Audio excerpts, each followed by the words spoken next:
fine, and you need to get on camera and apologize to those girls. That's what needs to happen.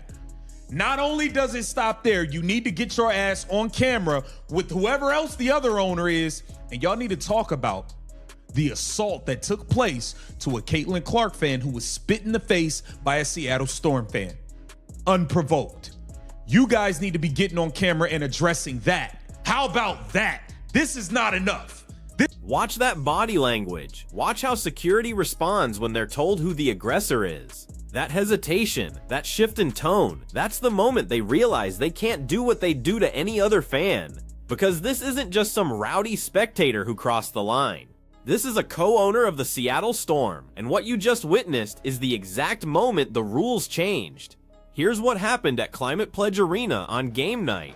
Two 16-year-old girls, Anali and her friend, sitting in their seats holding signs supporting Sophie Cunningham and the Indiana Fever. Standard fan behavior at any sporting event in America. Then a woman approaches them. Not security, not an usher, a spectator. She gets in their faces, starts cursing at them, brings up religion unprovoked, tells them she hopes God can forgive them for what they've done. The girls start crying. They're 16 years old getting verbally assaulted by an adult woman at a basketball game.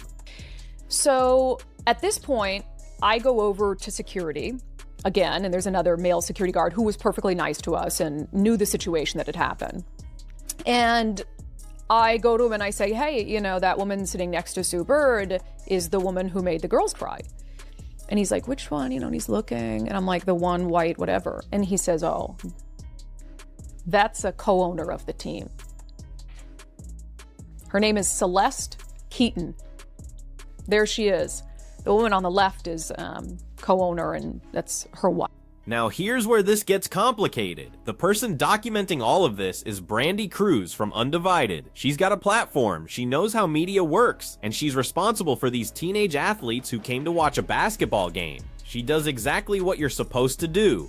She finds security, she reports the incident, she points out the woman who made two children cry, and that's when security drops the bomb. Oh, that's a co-owner of the team. Think about what that response implies. Not we'll handle it, or we'll escort her out, or that's unacceptable behavior. Just an identification. As if knowing who someone is explains why the rules don't apply to them. As if ownership status creates immunity from the fan code of conduct that every other person in that arena has to follow. The WNBA's own fan code of conduct is crystal clear.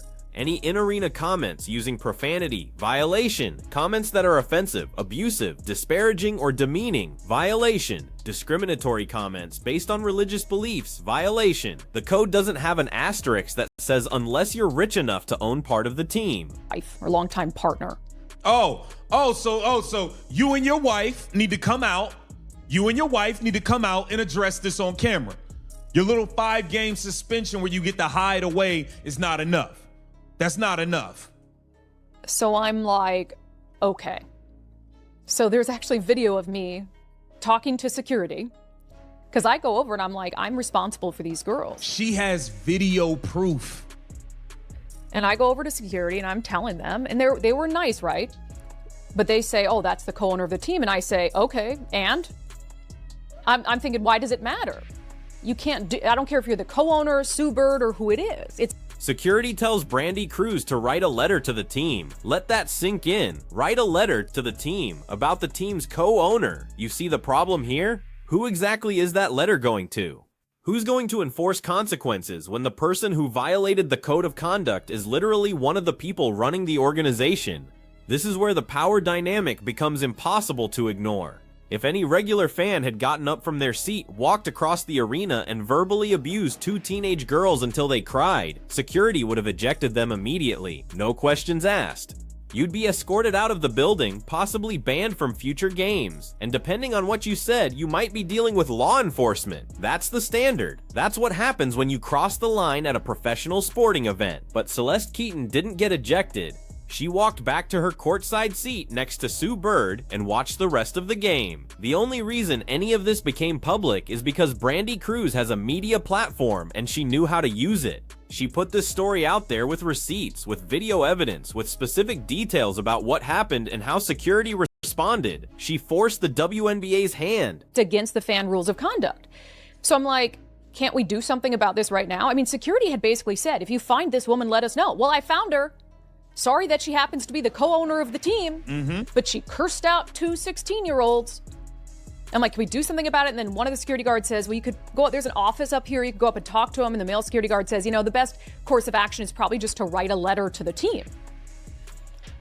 So they're telling me to write a letter to the team, okay? Write a letter to the team, and it's the damn owner.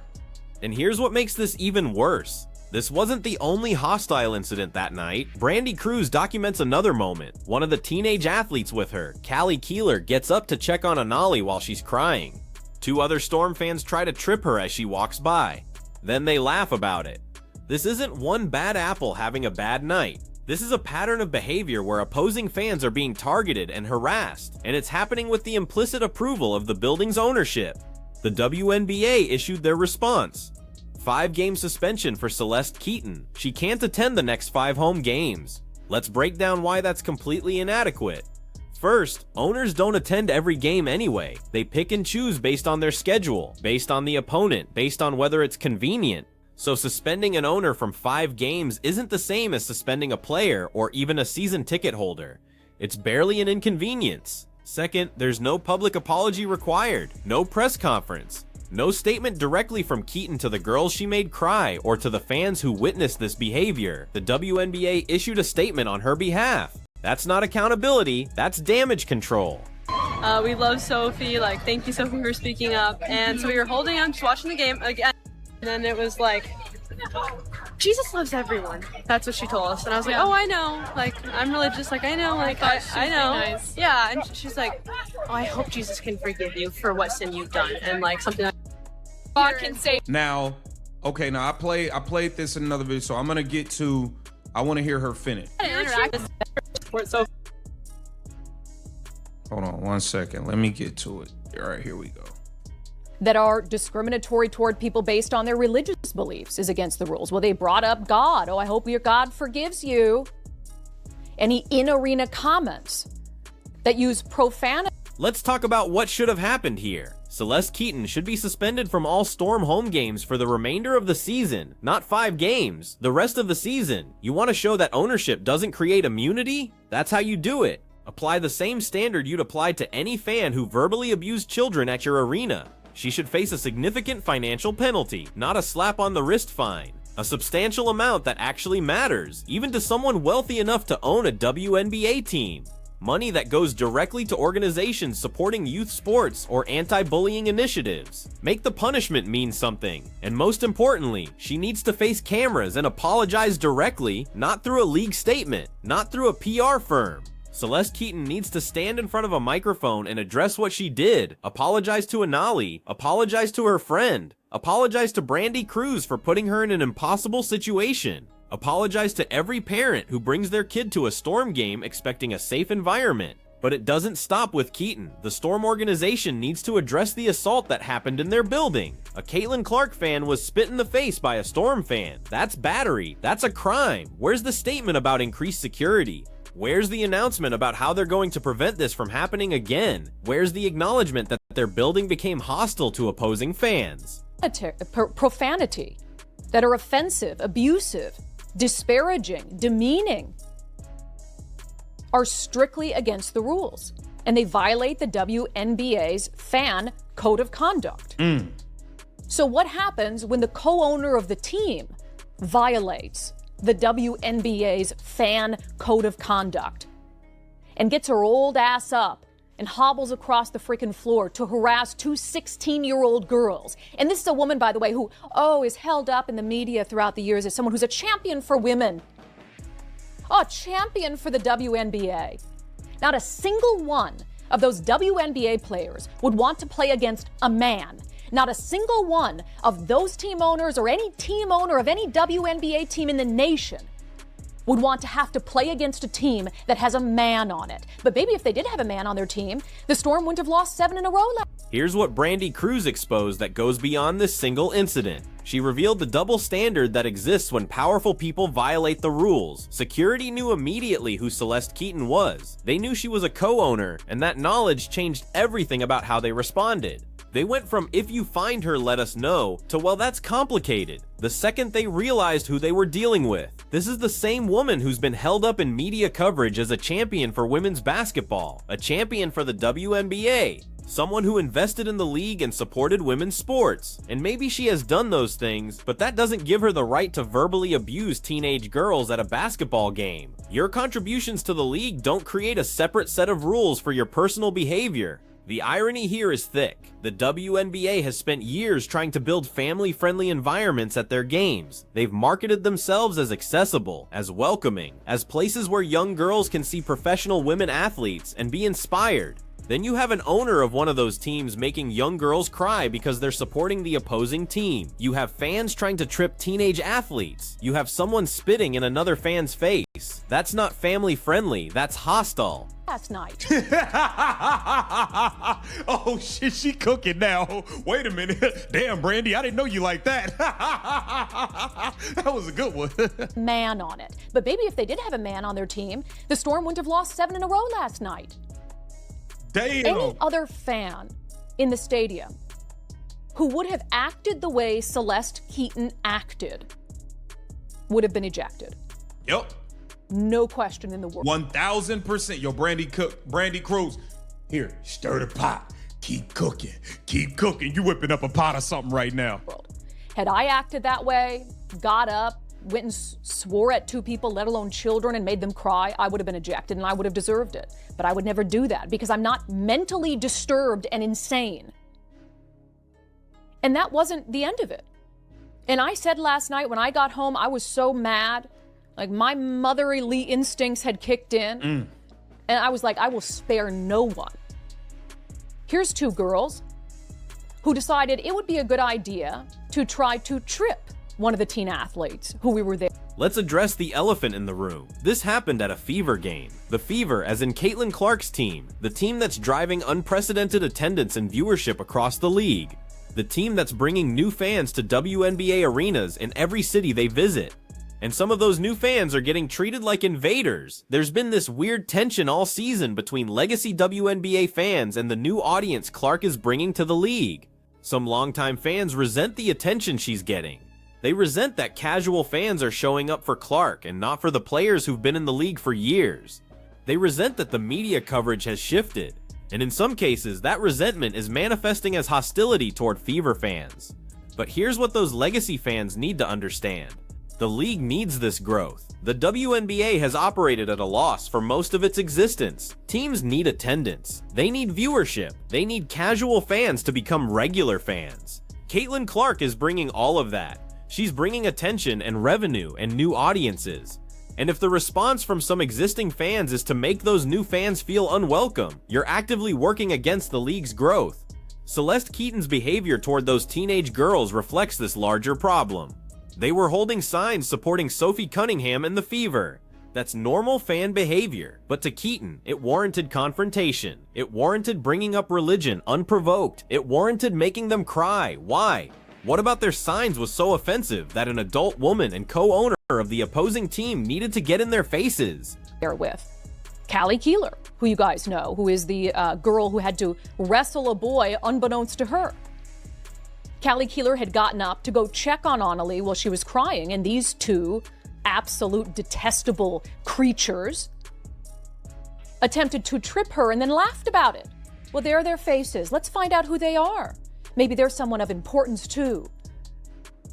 It is always the people who preach love and inclusion, who think they are morally superior, who are the most detestable, hateful bigots on the planet. If I have learned anything in the last 5 years, I have learned that.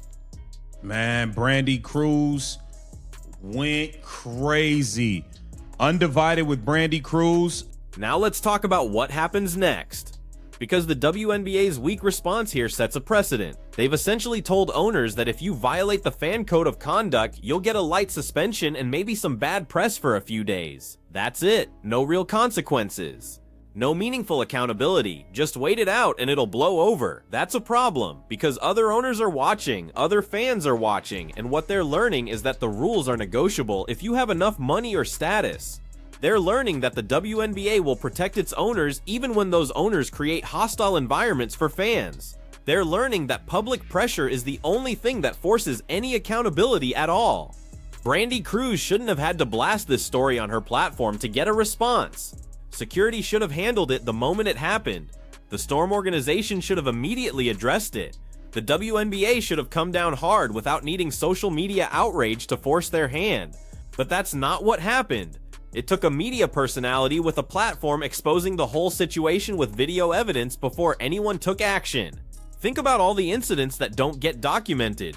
Think about all the times fans get harassed or assaulted and there's no Brandi Kruse there to put it on blast. Think about all the times security tells people to just write a letter and those letters go nowhere. This incident only became public because the right person was there to witness it and had the platform to share it. How many other incidents are happening that we never hear about? The spitting incident is particularly disturbing because that's assault. That's not just rude behavior or hostile words. Someone physically spit in another person's face. In a post-COVID world, that's even more serious than it used to be. And what's the Storm's response? Silence. What's the WNBA's response? Focus on the owner's suspension and ignore the assault. That's unacceptable. Every fan in that building should feel safe. If you can't guarantee that, you failed at the most basic level of event management. Here's what the Storm organization should do right now. Hold a press conference. Have ownership. Both Celeste Keaton and her partner address what happened, lay out specific new security measures, announce how they're going to handle hostile fan behavior going forward. Make it clear that courtside seats don't give you immunity from the code of conduct. Show that they take this seriously. They should also reach out directly to Brandi Kruse and the girls who were harassed. Private apology, sure, but also public acknowledgement. These girls came to watch basketball and left traumatized. That happened in the Storm's building on the Storm's watch with a Storm co-owner as the aggressor. Own it, fix it, make it right. The WNBA needs to revisit their ownership standards. If you're going to give someone an ownership stake in a team, there should be behavioral expectations that come with that. There should be a morals clause. There should be consequences for creating PR disasters and hostile environments. Celeste Keaton's behavior reflects on the entire league, not just the Storm. The WNBA's brand takes a hit every time an owner acts like this and gets away with a slap on the wrist. And here's the bigger picture. The WNBA is at a critical growth moment. Caitlin Clark's rookie season has brought unprecedented attention to the league. Attendance is up, viewership is up, merchandise sales are up, new sponsors are paying attention. This is the moment the league has been building toward for 27 years. And incidents like this threaten that growth. New fans who show up to a game and get harassed aren't coming back. Parents who bring their daughters to see Caitlin Clark play and watch those daughters get made to cry by an owner aren't coming back. Casual fans who see this story and think that league has a toxic fan culture aren't giving it a chance. Every incident like this costs the WNBA potential long-term fans and revenue. The league can't afford to be protective of owners who create these problems. They can't afford to issue weak punishments that don't actually change behavior. They can't afford to wait for social media outrage before taking action. They need to be proactive. They need to set clear standards. They need to enforce those standards consistently, regardless of who violates them. Celeste Keaton should be ashamed. She's a grown woman who made teenage girls cry at a basketball game. She used her position and her courtside seat to intimidate kids who were just supporting their team. And when security found out who she was, she got protected instead of ejected. That's not leadership. That's not being a champion for women's sports. That's being a bully who hides behind money and status. The 5-game suspension is insulting. It's the WNBA hoping this blows over quickly without actually addressing the underlying problems. It's performative accountability that doesn't cost Keaton anything meaningful. She'll miss 5 home games she probably wouldn't have attended anyway. Wait for the news cycle to move on and go right back to her courtside seats with 0 actual consequences. So what should happen? Brandi Kruse laid it out perfectly. Season-long suspension from home games, public apology on camera, explanation of new security measures, acknowledgement of the assault that happened in the building, financial penalty that actually matters. And most importantly, a clear message that ownership status doesn't create immunity from basic standards of human decency. The WNBA talks a big game about values and community and creating welcoming environments. Now's the time to back that up with action. Show that you actually mean it. Show that protecting teenage fans matters more than protecting wealthy owners. Show that growth and new audiences are more important than maintaining comfortable relationships with people who write checks. Because here's the reality, Caitlin Clark and the new fans she's bringing are the future of this league. They're the reason attendance is up and viewership is breaking records. They're the reason sponsors are finally paying attention. And if the WNBA's response to those new fans getting harassed is a week suspension and corporate statements, those fans will leave. They'll go watch women's college basketball, where the environment is actually family friendly. They'll go support other women's sports where they're actually welcome. The ball is in the WNBA's court. They can either take this seriously and implement real consequences and real changes, or they can keep issuing weak punishments and watching incidents like this damage their brand. They can either protect all fans equally, or they can protect their owners and watch their growth stall. They can either be the league they claim to be, or they can be the league that lets co-owners make teenage girls cry without real accountability. So let me ask you this, is a 5-game suspension enough? Should Celeste Keaton be banned for the rest of the season? Should the Storm be forced to address the assault that happened in their building? And what does it say about the WNBA that it took social media outrage to get even this weak response? Get in the comments and let me know what you think, because this story isn't over, not by a long shot.